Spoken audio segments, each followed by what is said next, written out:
Hello and welcome to Coffee with Dr. Carla. I'm Dr. Carla. This is Carson, and we are so happy that you're here with us. Our goal today is to talk about some mental health related issues and hopefully talk about those things so we can stop the stigma around them because there's no reason why mental health should have such a horrible stigma attached to it. A big thing that I work with my clients, with my performers, with anybody when they want to make change, the biggest thing I ask them is like, well, why do you want to make the change? Right.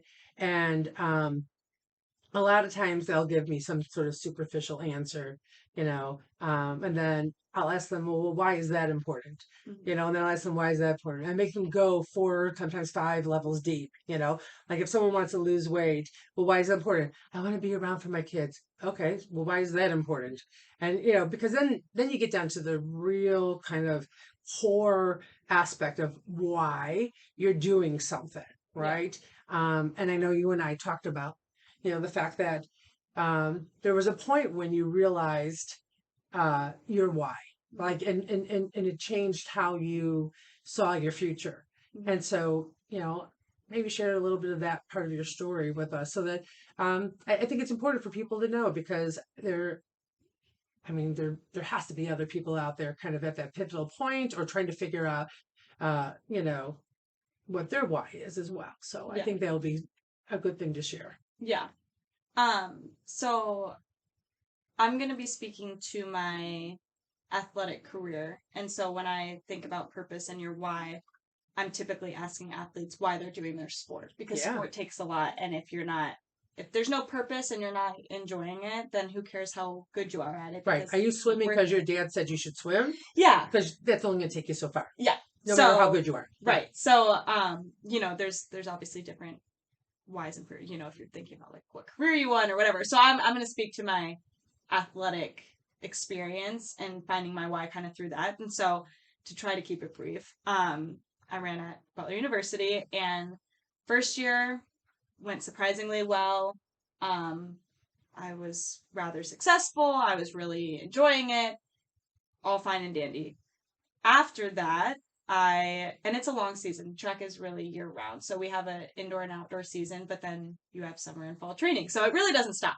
And so after freshman year went well, it was straight into summer training. And that whole sophomore year, my expectations were a lot higher. When I came in as a freshman, I'd never run college track. And I think that's probably why it went so well. But then sophomore year, it was kind of, okay, I have to do at least this good or better, right? Yes, exactly. And so it became a lot more serious for me and it defined me a lot more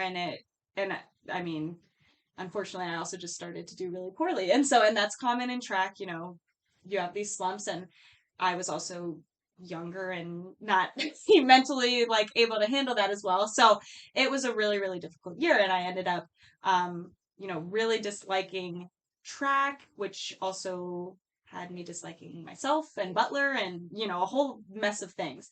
And so that summer after sophomore year, I wasn't on any scholarship for track.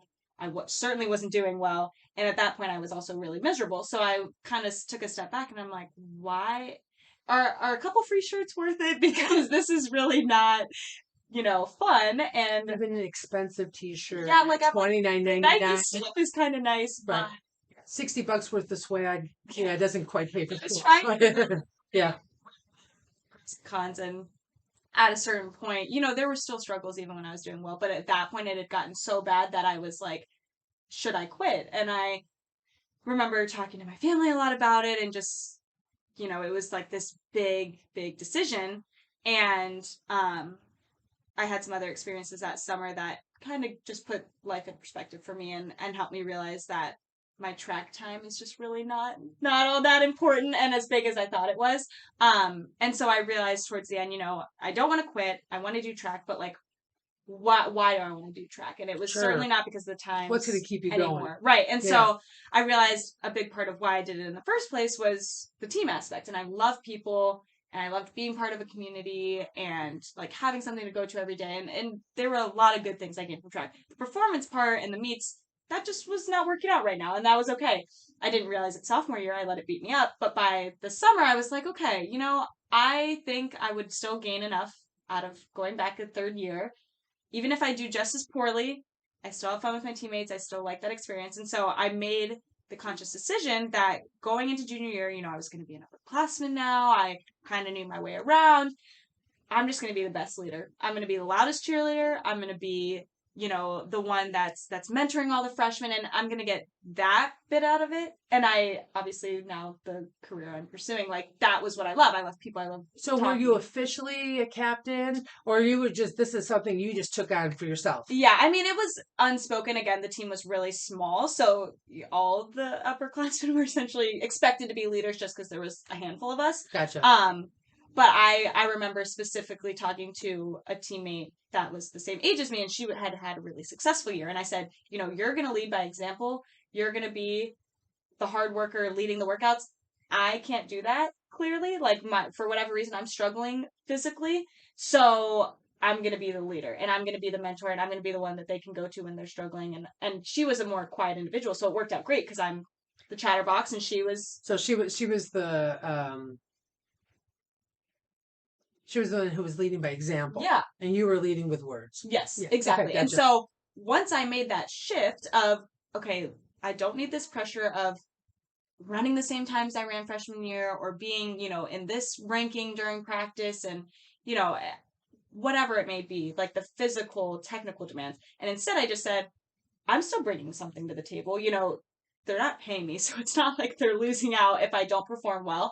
And that was kind of the beauty of it too. And were they threatening to cut you? No. And right, so like there wasn't any threat of being eliminated from the team, right? Right. Okay. And gotcha. so and that was the beauty of it. I literally remember thinking to myself, I can't do any worse than I did sophomore year. Like the bar was already low. And so then I was like, then I just don't need to worry about the times, which of course is easier said than done. Yeah. But shifting the focus on like, okay, can I make other people feel good about themselves? And then suddenly they're performing better. And now, even though I'm not contributing in points and times, I've helped the culture of the team, and I've helped, this girl get through. These poor freshmen are so stressed, and I'm helping them through their injury experience or whatever it may be that I felt like I could be a leader. And so that became my why, was to be a good teammate and to be a leader. And sure enough, I started enjoying my experience a lot more. I felt a lot less pressure, and I started running really well. So right. it all works out like that. And it's just funny because, the more that I wanted to do well and wanted to run fast, the worse I got. But the second I let that go and kind of focused on what's deeper and why I actually am on this team in the first place, the results came with that, and the enjoyment came with that. And so you said you talked to a bunch of different people about the possibility of quitting because it was just getting to be too much. I'm curious, was there a particular person or thing that was said that got you to shift your mind? Because a lot of times when we get to that point where we're feeling, I don't know if despair is the right word, but defeated, kind of stuck, know where to go or confused about where to go, right? Like often we can't see the answer, even if it's sitting right in front of us, right? So I'm curious, what was it, or can you even pinpoint what it was that made that shift, or at least helped you change your perspective on that? So my mother was a college track girl as well at Ohio State, and she quit her junior year because it was too much, and she came back senior year, and so she knew what I was feeling so well, and she's obviously much older than me, and so she could tell me, I regretted quitting.